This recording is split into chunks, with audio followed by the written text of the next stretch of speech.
Hey everyone, welcome to episode 252, Accountability Project.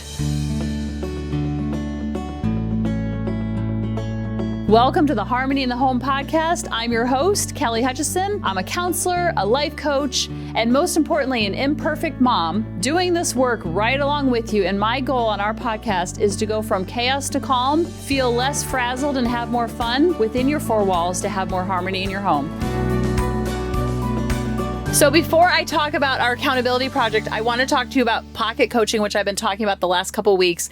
And it is so powerful to have that connection on the go with things that you're struggling with. It keeps you accountable to being conscious in your marriage and keeping your house clean and having a better relationship with your spouse, with your siblings, with your parents, because it helps you focus on your side of the streets and brings more awareness and consciousness to whatever you're talking about and whatever you're thinking about, whatever's stressing you out. And like I always told all my students, I can't make your problems go away, but I can make them smaller and more manageable where they don't feel so overwhelming, where they're keeping you up at night. Just like right now, we're looking for cars for Lily and we're not sure what color to get. And we're not sure what brand, and we think we want to get a crossover, but we're not sure, and we don't know when to do it. Do we do it now, or do we do it when she's a junior? Do we do it?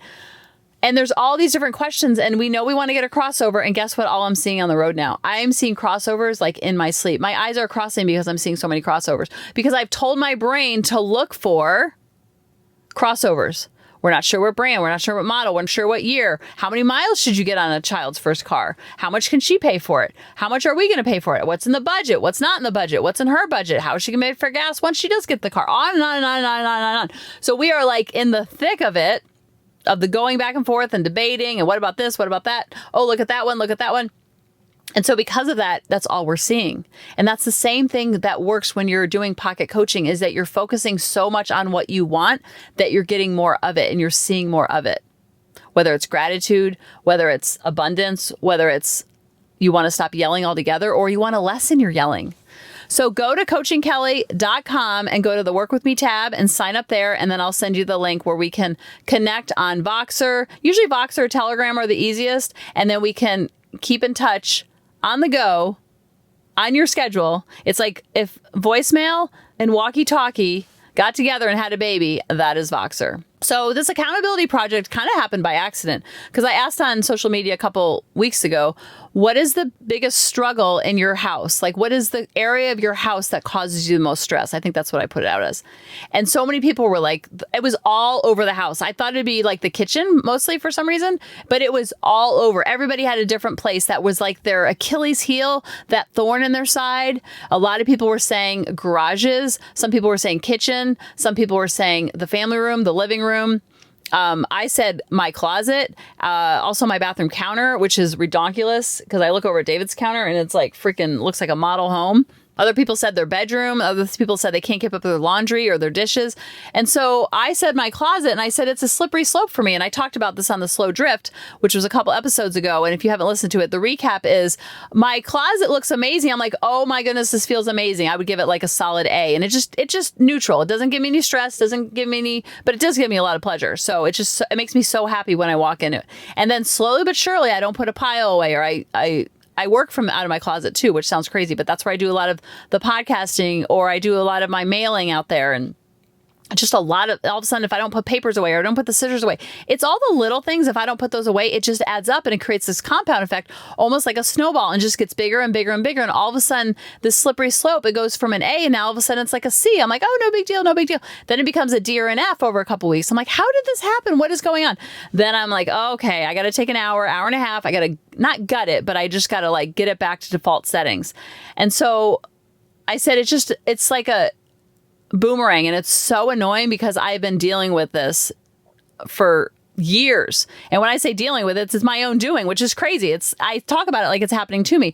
So my friend Rita, she said, oh my gosh, I'm the same way. And she's the one that mentioned bathroom counter. I'm like, oh my gosh, me too. But I'm so stressed about my closet so many of the times that I don't even tackle my bathroom counter. So we came up with this idea, and it brought me back to when I was in Weight Watchers. I did Weight Watchers like in 2001 when we were getting married, and I wanted to lose 20 pounds before the wedding, which I did. Woo woo. And one of the reasons why was not so much the counting of the points, but and I don't know if they still do this, which is so archaic when you think about it. So we came up with this idea that, because she was literally struggling with the same thing. She said the same thing that I did. And then she told me something that she read in Magic of Tidying Up, that book about, I can't remember who wrote it right now off the top of my head. It was so popular. It was even a Netflix series. And it's all about, things are about energy. And she said that a lot of times, this made so much sense to me. And I was like, oh my gosh, I'm doing this. So she said she read in that book, and it totally rocked her world, is that a lot of times we unconsciously create the mess so then we can clean up the mess to avoid doing other things that we don't want to do. And I was like, what? And part of me thought, you know what? It might not be that for me, because I don't use it as a procrastination tool. I use it more as like, it is such a dopamine hit when I do go from a D to an A, that it brings back probably like unconsciously the joy that I had when I like scored a goal in soccer, and just that euphoria of like, oh my gosh, this is amazing. So I was wondering, I was like, I wonder if unconsciously I create this mess and let it go from a slippery slope from an A to a D. And then all of a sudden, so I can get that feeling of going from a D to an A. Kind of like you're behind in a game and all of a sudden you're down 2-1 or 1-2, and then you come back and win 3-2. That feeling is like, oh my goodness, this is amazing. And it is such a glorious feeling. I'm showing out, I'm sending pictures to the family chat. I'm asking people to come visit my closet and my family, like, hey, come by, look what I did. And they're like, okay, great, that's awesome. But I'm just so proud. I'm just so happy. And I could like do cartwheels in there. Not that there's enough room, but I'm just so happy. It makes me want to do a cartwheel. So I was like, oh my gosh, Rita, maybe I'm doing this unconsciously so I can clean it up to have that euphoria. So I was like, I think I'm onto myself. And once you catch yourself and you're onto yourself, it's like total freedom. I'm like, all right, this is a life hack. I'm going to take control of the raffia here, which you all know that story, right? If not, let me know. Take control of the raffia is a story, if you haven't heard, is my sister and I were making bows for volunteers many, many moons ago. And she was making these beautiful Martha Stewart bows, and my bows looked like a third grader did them. No offense to third graders. And I said, how do you make them so pretty? Mine are so ugly. I literally said that. And she goes, you got to take control of the raffia and show it who's boss. And she took the raffia and she just like literally like manhandled it. And I was like, oh. And it's literally about 20 years later and we still say take control of the raffia. I just said it to David today about an issue we're having at home with grading and injury. I'm like, we need to take control of the raffia here. It's a baseball injury. And so what we've been doing is every Friday we send each other pictures and videos of our closet to keep ourselves accountable. It's literally like a 15 to 20 second video of our closets, because that's the point of, that's our Achilles heel. And we're giving ourselves a grade. And then the other person says, yeah, I agree that's a A, or, you know, or I agree that's a B, or she'll say like, oh, this is a B minus. I'm like, really? In my book, that's like an A plus. So it shows how subjective the quote unquote mess really is. So I thought, if this is working so well for Rita and I, it could work for you and I. So on Fridays, if you, whatever your point of contention is, send me an email at coachingkelly@AOL.com, or just reply to any of the thousands of emails I send to you and say, I want to be accountable in this area. It could be your closet. It could be your bathroom counter. It could be a junk drawer that gets out of control. Don't choose the whole house. Just choose one area, because I'm noticing the energy that I have and the accountability that I have in the closet is freeing up mind space that I can now keep my bathroom counter clean on the regular.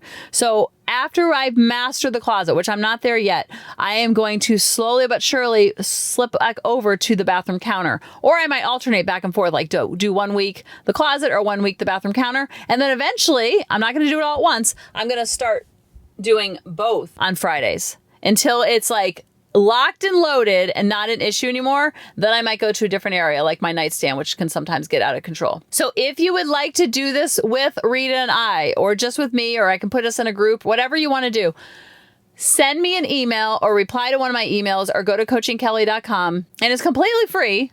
And it's just a weekly check-in every Friday. I'll send you a video. You send me a video. Doesn't have to be long. It could just even be a picture if you want. Or if you're too busy, you can just even, sometimes we're too busy, Rita and I, and I'll be like, it's a C week, but it's going to be an A by Sunday. I'll check in next week. And then by next week, I'm like, here's a picture. Here's a video. So we don't want perfection. We want progress, just like everything. So if you're interested, because what happens is you get momentum and then it spills over into other areas, and you realize how I do one thing is how I do all the things. And guess what happens when we do this. We get to teach our kids how to stay organized, and then we have more harmony in the homes. I love you guys, and I'll talk to you next week. Bye-bye. Hey mamas, thanks for listening. If you had any ahas, clicks, or those lightning bolt moments while listening, you have to check out my free parenting bootcamp, where we take all of this to the next level and we try to create even more awakenings for ourselves so that we can connect more with our kids and never yell at them again. You can sign up at www.coachingkelly.com. And if you really want to fill up my love cup, send me an email of what your aha was, what your click was, what was that lightning bolt moment while you were listening. I want nothing more in life than for you to have harmony in your home and to learn how to be an imperfect mom like me, which allows your kids to be imperfect too, each and every day. Thanks for listening.